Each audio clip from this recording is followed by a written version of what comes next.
Hello दोस्तों, कैसे हैं आप लोग। इस वीडियो में हम वैदिक सभ्यता से जो भी इम्पोर्टेंट क्वेश्चन बनने वाले हैं उसको डिस्कस करने जा रहे हैं। तो चलिए शुरू करते हैं। हमारा पहला क्वेश्चन है, वैदिक सभ्यता किस प्रकार की सभ्यता थी। तो वैदिक सभ्यता कैसी सभ्यता थी? तो ग्रामीण सभ्यता थी। वैदिक सभ्यता ग्रामीण सभ्यता थी। और जो नगरीय सभ्यता थी वो थी हड़प्पा सभ्यता। हड़प्पा सभ्यता किस प्रकार की सभ्यता थी? तो नगरीय सभ्यता थी। और वैदिक सभ्यता ग्रामीण सभ्यता। ठीक, चलिए आगे बढ़ते हैं। अगला क्वेश्चन है, प्रशासन की सबसे छोटी इकाई क्या थी। तो प्रशासन की जो सबसे छोटी इकाई थी उसे हम कुल कहते थे। और कुल का जो मुखिया होता था जिसे हम कुलप कहते थे। और कुलप कौन होते थे? तो हमारे पिता होते थे। ठीक है, तो कुल, ग्राम, विश, जन, प्रशासन की ये इकाइयाँ हुआ करती थी, जिसमें सबसे छोटी इकाई क्या थी? कुल थी।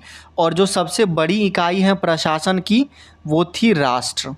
ठीक, कुल के जो मुखिया होते थे, जो प्रधान होते थे, उसको हम कुलप कहते थे।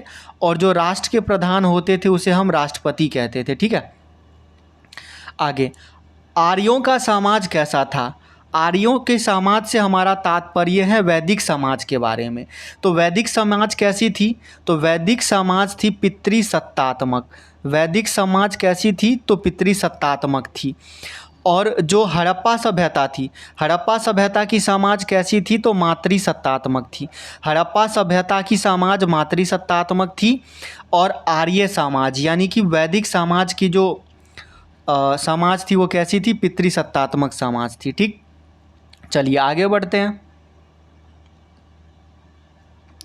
निम्न में से वैदिक सभ्यता के लिए कौन सा विकल्प सही है। वैदिक सभ्यता का जो सर्वमान्य काल है वो 1500 से लेकर के 600 ईसा पूर्व है। तो ये भी बात सही है। वैदिक समाज पितृसत्तात्मक थी, ये भी सही है। वैदिक सभ्यता के लोगों का मुख्य व्यवसाय पशुपालन एवं कृषि होता था। तो ये भी सही है। यानी कि हमारा ऑप्शन डी सही होगा। उपरोक्त सभी, ऊपर दिए गए सभी विकल्प क्या हैं? सही हैं। कि जो वैदिक समाज थी, वैदिक समाज की जो सर्वमान्य काल माना जाता है वो 1500 से 600 ईसा पूर्व तक माना जाता है। वैदिक समाज जो थी वो पितृसत्तात्मक थी। और वहाँ के लोगों का मुख्य व्यवसाय पशुपालन एवं कृषि हुआ करता था। ठीक है, चलिए आगे बढ़ते हैं। हमारा अगला क्वेश्चन है, सत्यमेव जयते कहाँ से लिया गया था। तो सत्यमेव जयते मुंडको उपनिषद से लिया गया था। सत्यमेव जयते हमारे भारत का जो राष्ट्रीय वाक्य है, सत्यमेव जयते। सत्यमेव जयते अर्थात सत्य की ही विजय होती है। कहाँ से लिया गया था? तो मुंडको उपनिषद से लिया गया था। सिक्स्थ क्वेश्चन है, वेदों का सही क्रम क्या है। तो सबसे पहले किस वेद की रचना की गई थी? तो ऋग्वेद की रचना की गई थी। और ऋग्वेद के बाद फिर यजुर्वेद की रचना, और यजुर्वेद के बाद सामवेद, और उसके बाद अथर्ववेद की रचना की गई थी। तो ऑप्शन सी हमारा करेक्ट हो जाएगा। ऋग्वेद, यजुर्वेद, सामवेद और अथर्ववेद। अगर आपसे क्वेश्चन में पूछा जाए कि सबसे प्राचीन वेद कौन सी है, तो हमारा आंसर हो जाएगा ऋग्वेद।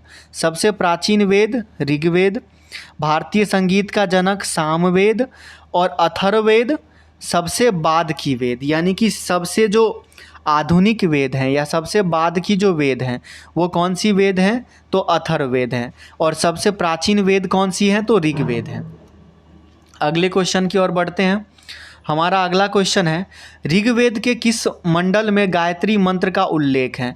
तो ऋग्वेद के तीसरे मंडल में सूर्य देवता को समर्पित गायत्री मंत्र हैं, जो कि ओम भूर्भुवः स्वः तत्सवितुर्वरेण्यम के नाम से हम लोग जानते हैं, उल्लेख करते हैं। ठीक है, तो ऋग्वेद के तीसरे मंडल में गायत्री मंत्र का उल्लेख मिलता है हमें। ऋग्वेद के 7वें मंडल में दशराग्य युद्ध का वर्णन मिलता है हमें। और ऋग्वेद का जो 9वां मंडल है वो सोम देवता को समर्पित है। और ऋग्वेद का जो 10वां मंडल है उसमें पुरुष सूक्त को 4 वर्णों में बांटा गया है, जो कि है ब्राह्मण, क्षत्रिय, वैश्य और शूद्र। ठीक, चलिए 8वां क्वेश्चन है हमारा, भारतीय संगीत का जनक किस वेद को माना जाता है। तो भारतीय संगीत का जनक सामवेद को माना जाता है? भारतीय संगीत का जनक सामवेद को माना जाता है।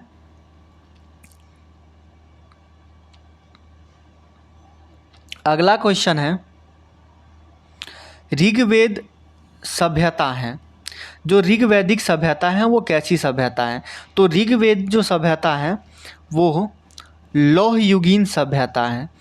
ऋग्वैदिक सभ्यता कैसी है? लौहयुगीन सभ्यता है। और कांस्य युगीन सभ्यता कौन सी थी? तो हड़प्पा सभ्यता। हड़प्पा सभ्यता कांस्य युगीन सभ्यता थी और जो वैदिक सभ्यता है वो लौहयुगीन सभ्यता थी।